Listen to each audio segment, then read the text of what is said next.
Ya, masih di Torang Figur, kita lanjutkan pembicaraan saat ini. Nah, ini sudah masuk di tahapan kampanye, sudah jadi calon wali kota Manado. Nah, seperti apa keseharian dari Pak HJP sendiri di tengah-tengah masa kampanye ini?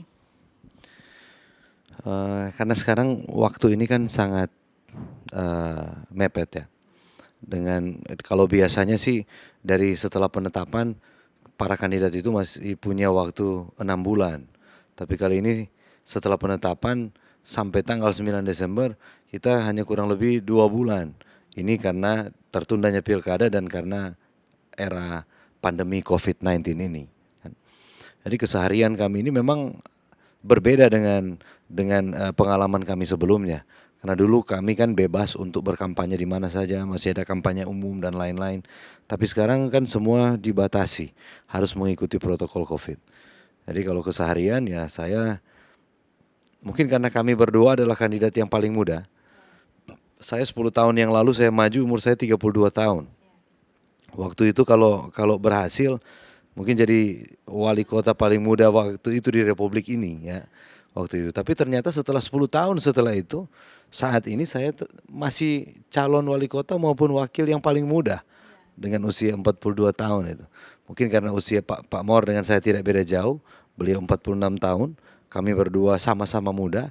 Jadi memang kami berdua dalam keseharian rajin turun ke masyarakat walaupun memang dengan keterbatasan harus mengikuti protokol COVID dari pagi sampai malam. Strategi kampanyenya seperti apa saat ini di tengah pandemi COVID-19? Sebenarnya kalau strategi yang sangat spesifik sih tidak ada. Tapi bagaimana kami berdua konsisten dan bagaimana kami berupaya untuk merebut hati rakyat. Karena itu tadi Manado adalah pemilih yang cerdas. Kita tidak bisa banyak lamu lah orang bilang ya, asal ngoceh gitu. Orang Manado bicaranya seperti itu. Tapi enggak. Tapi bagaimana kita melakukan pendekatan dengan masyarakat, merebut hati warga kota. Dan kami telah melakukan itu. Sebelumnya walaupun kami sebelum ditetapkan, kami telah melakukan beberapa kegiatan-kegiatan sosial yang bukan hanya sekedar karena kami punya kerinduan untuk maju. Tidak, tapi kami juga berpikir bahwa warga kota di era pandemi ini lagi susah. Kita harus bantu warga. Lepas dari mereka mau memilih kami atau tidak itu urusan belakangan, tapi kami bantu warga kota dengan pemberian sembako pada sebelum penetapan lalu. Kami bantu warga kota, kami berjalan door to door, naik turun rumah, membantu warga kota Manado dengan tujuan bahwa kami bantu warga kota. Memilih atau tidak itu urusan belakangan. Kalaupun itu saya yakin Tuhan tahu lah gimana hati kami dan kerinduan kami waktu itu. Lepas dari memang kami mau tidak mau orang akan berafiliasi, akan beranggapan bahwa ini tujuan politik. Tapi biarlah orang berpikiran seperti itu, tetapi hati kami dan niat kami adalah bantu warga kota. Oke. Nah, HJP dikenal sebagai politisi muda begitu ya, yang banyak bergaul dengan para milenial-milenial. Nah, sebenarnya gagasan dari HJP sendiri untuk Kota Manado apa sebenarnya? Manado ini memang berbeda dengan daerah-daerah yang lain. Untuk Manado ke depan harusnya kita mesti melihat bahwa apa yang diberikan Tuhan untuk kota Manado ini potensinya seperti apa. Tentu kita tidak bisa membandingkan Manado dengan Kalimantan, dengan Sumatera, di mana mereka itu kaya akan sumber daya alam. Di atas ada kayu, di bawah ada emas, minyak, bahkan batu bara. Manado tidak seperti itu. Green goldnya kota Manado ini ada di sektor pariwisata dan jasa. Jadi harapan saya ke depan tentunya Manado sebagai kota jasa, kota perdagangan dan pariwisata. That's it, tidak ada lain untuk Manado. Mungkin pariwisata Manado bukan seperti Bali, karena Bali terlalu kental dengan budaya, culture-nya. Manado tidak seperti itu.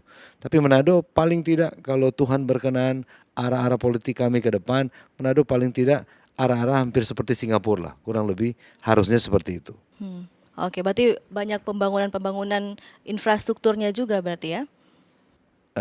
Kedepannya harus seperti itu. Tapi di era pandemi ini memang agak susah kita bicara infrastruktur. MOR dan HJP kami punya 14 program unggulan. Nah, di mana dalam 14 program unggulan ini kami ada poin 1 sampai 6 itu kami melanjutkan program yang sudah jalan. Karena Pak Mor kan adalah wakil wali kota saat ini. Jadi adalah bagian dari pemerintahan saat ini.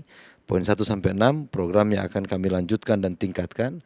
Poin 7 sampai 14 itu ada program-program yang baru yang rencana kami buat. Oke. Nah, untuk, maju di Pilwako Manado ini bagaimana cara dari HJP dan MOR ini untuk, meraih dukungan dari masyarakat? Mengingat tadi dari, Pak HJP bilang kalau misalnya masyarakat Manado itu karakteristiknya, cerdas begitu ya.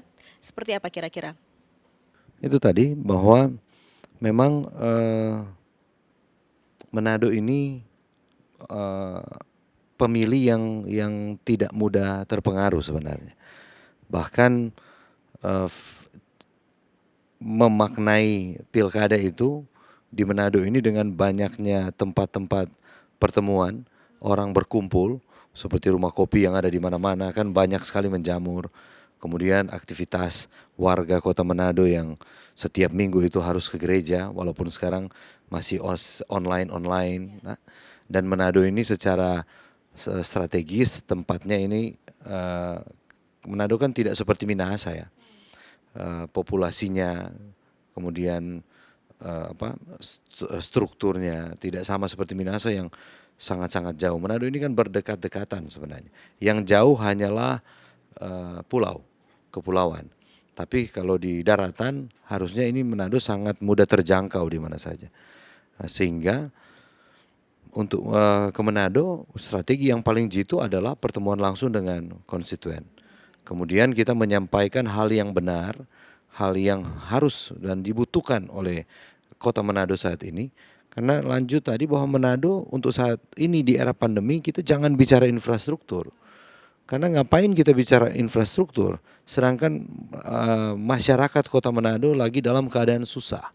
14 program yang kami tawarkan itu sebagian besar itu bicara program bantuan langsung kepada warga kota tanpa bukan kita mengesampingkan sama sekali infrastruktur tetapi memprioritaskan persoalan-persoalan perut yang memang warga di era pandemi ini dengan work from home, banyak orang yang di PHK, banyak yang tidak bekerja, bahkan ada yang bekerja gajinya harus dipotong setengah tapi sambil bekerja, ada yang sudah tidak mampu mengongkosi anaknya kuliah dan lain-lain sehingga 14 program yang kami tawarkan ke depan untuk pemerintahan di era pandemi ini kita mengabaikan sementara untuk infrastruktur, tapi kita fokus dulu kepada bantuan-bantuan peran pemerintah untuk membantu warga kota yang susah akibat pandemi. Tapi kan untuk Pilwako ini untuk jangka panjang begitu ya. Nah, kira-kira seperti apa nantinya untuk mengatasi permasalahan-permasalahan yang ada di Kota Manado? Selain satu ini kita kembali di Ketorang Pefigur.